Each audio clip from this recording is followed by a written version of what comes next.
Welcome back everyone. I'm John, from Fast Films, and today we're going to take a look at a 1980 romance, adventure film, called The Blue Lagoon. The movie begins on a ship. Two children, called Richard and Emmeline, sit at the edge of the ship looking at the water. Richard's father, Arthur, comes to the children and forbids them from sitting so close to the edge. Their conversation reveals that Emmeline has lost both her parents, and Richard has also lost his mother, leaving Arthur as his only parent. Arthur tells the children that Emmeline's parents and Richard's mother have gone to heaven. Once the children complete the journey of life, they will also join their parents in heaven. Later that day, Richard finds some nude photos in Paddy's cabin and curiously starts going through them. Emmeline also joins him and asks him what he's looking at. In the meantime, Paddy returns to his cabin. He gets angry and spanks Richard. Emmeline tries to stop Paddy, but as a response, he begins punishing her as well. Suddenly, the ship catches fire. Pandemonium breaks loose in the ship and everyone starts running around and looking for solutions. When it becomes evident that the ship will explode, people get on emergency boats and evacuate the ship. Arthur and his fellow crewmates get on a boat and move away from the ship, while Paddy and the children get on a different boat. They hastily row away from the ship to get as far from it as possible before the explosion. The ship shortly explodes into pieces, erupting into a cloud of smoke. Due to the smoke, Arthur and Paddy are unable to locate each other's ships and drift away from each other. Paddy searches the boat for something useful. However, he finds nothing apart from some wedding photos and clothes. A whole day passes with Paddy and the children rowing their boat around hopelessly without food or water. The next day, the three sight an island and excitedly take their boat to it. Paddy and the children are extremely happy to find fresh water and food after so long. While eating fruits on the island, Paddy discovers a barrel of rum there. Richard brings Paddy a skull and asks him what it is. Paddy freaks out and immediately takes the children away. While Paddy is looking at the water, Richard asks him why his father hasn't come. Paddy tells him that his father will soon come to take him home. Just then, Paddy notices that Emmeline is eating some wild berries. Paddy panics. He tells Emmeline to immediately spit the berries out. He tells her that berries can be dangerous. To make the children understand the danger, Paddy says that the berries are never wake up berries. In the next few days, Paddy teaches the children some survival hacks. He builds them a signal and tells them to light it as fast as possible if they ever see a ship. He also teaches them how to build things using straws and makes them a hut. One day, while wandering the island, Paddy finds freshly ripped out flesh placed on a rock. Terrified, Paddy immediately returns to the safer side of the island. At night, while the children are playing and copying the wedding photos they found in the boat, Paddy sternly forbids them from ever going to the other side of the island. The children ask him why. Paddy tells them that the boogeyman lives on the other side and that he eats children. One day, Paddy drinks a lot of rum. He dances with the children around the fire and then falls asleep. The children leave him there and go inside the hut. Later, a very drunk Paddy is shown going into the water. When Richard and Emmeline awaken the next day, they go around looking for Paddy. After searching for a long time, they finally find him, laying on the ground, hugging the barrel of rum. When they turn him to look at his face, they realize that he's dead. Full of sorrow, the children return to their safe hideout. Richard tries to console Emmeline as she cries. With tears in her eyes, Emmeline begs Richard to take her away from that place. Thus the next day, Richard and Emmeline put their belongings into their boat and go to a different island located nearby. Days turn to months and months turn to years. The children grow up into teenagers on the island. On Christmas, Richard brings Emmeline pearls. This makes Emmeline very happy and she kisses Richard for the first time. One day, while bathing in a pond, Emmeline notices herself bleeding. Not having any knowledge about menstruation cycles, Emmeline freaks out and calls Richard for help. Richard immediately rushes to Emmeline. However, when he reaches her, Emmeline forbids him from coming closer. Richard notices the blood and asks Emmeline how she hurt herself. Emmeline tells him that she's fine and makes him leave. Richard asks Emmeline to let him see how she hurt herself, but Emmeline ignores him. This infuriates Richard. He tells Emmeline that it's unfair of her to keep secrets from him.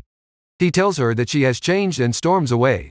The next day, Richard catches Emmeline looking at his body. He tells Emmeline that she's been acting weird lately. The two later watch the sunset together. Richard asks Emmeline if she ever wonders what really happened to Paddy. Disturbed, Emmeline says she doesn't want to talk about it and leaves.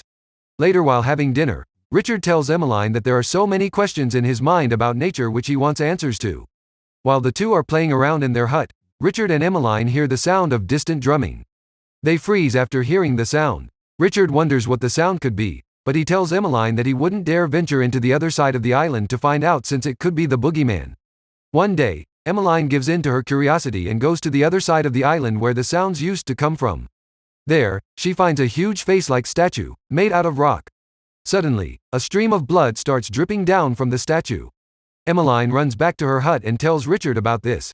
She tells him that she has found God on the other side of the island. Richard is infuriated. He tells Emmeline that she made a great mistake by venturing into the forbidden areas. Emmeline tells him that the other side is not dangerous. She tells him that she saw the face of God, and she knows because she saw him bleed, just like Jesus. Richard doesn't buy this and tells Emmeline to be careful. That night, Emmeline has a nightmare in which Richard dies after eating some wild berries.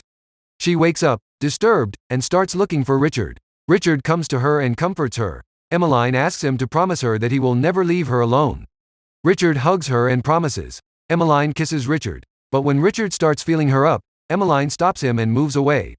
Later that night, while Emmeline is sleeping, Richard touches her. Emmeline wakes up and rudely sends Richard away. The next morning, Emmeline tries to talk to Richard but Richard ignores her. Emmeline follows him as he walks off towards the shore and plays with himself. Emmeline calls his name but Richard yells at her and tells her to leave. Later, a ship comes sailing near the island. Richard starts waving to it excitedly and runs towards the signal to light it. However, he fails to reach the signal in time and the ship leaves.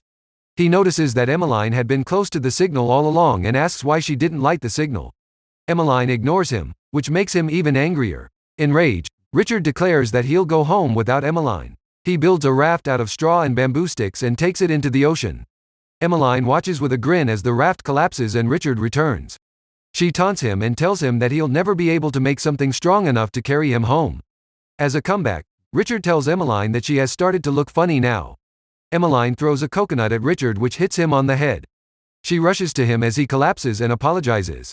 Richard slaps her across the face and says he wishes she was dead. After this, Richard returns to the hut and throws all of Emmeline's belongings out of the hut. Alarmed, Emmeline asks him what he's doing. He tells her that he's the one who built the hut and he would no longer let Emmeline live in it.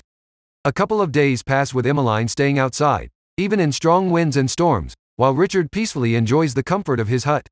One day, Emmeline accidentally steps on a poisonous fish. This makes her weak. Richard notices her deteriorating health and goes to check on her.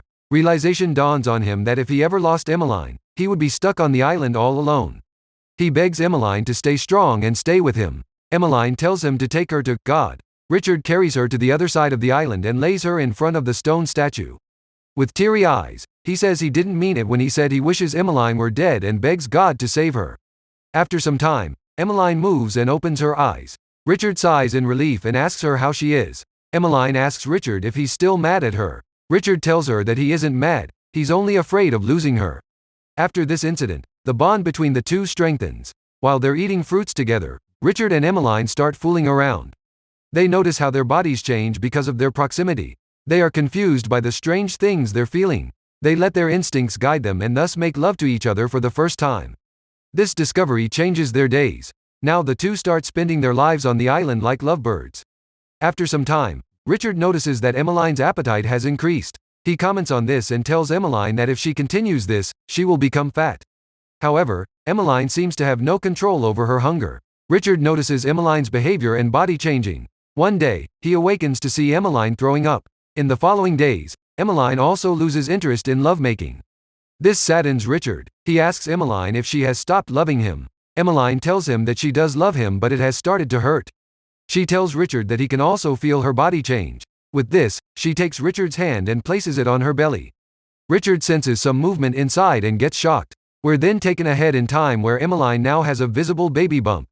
Richard awakens one day to see that Emmeline isn't in the hut. He gets worried and starts wandering around the island, looking for her. While looking for her, Richard goes over to the forbidden part of the island. There, he sees the drumming jungle dwellers for the first time. They dance around the fire with peculiar sticks and tools in hand. As they're dancing, one of them is laid down in front of the stone statue and sacrificed for their deity. Richard is horrified by this. He turns and runs as fast as he can until he reaches the safer parts.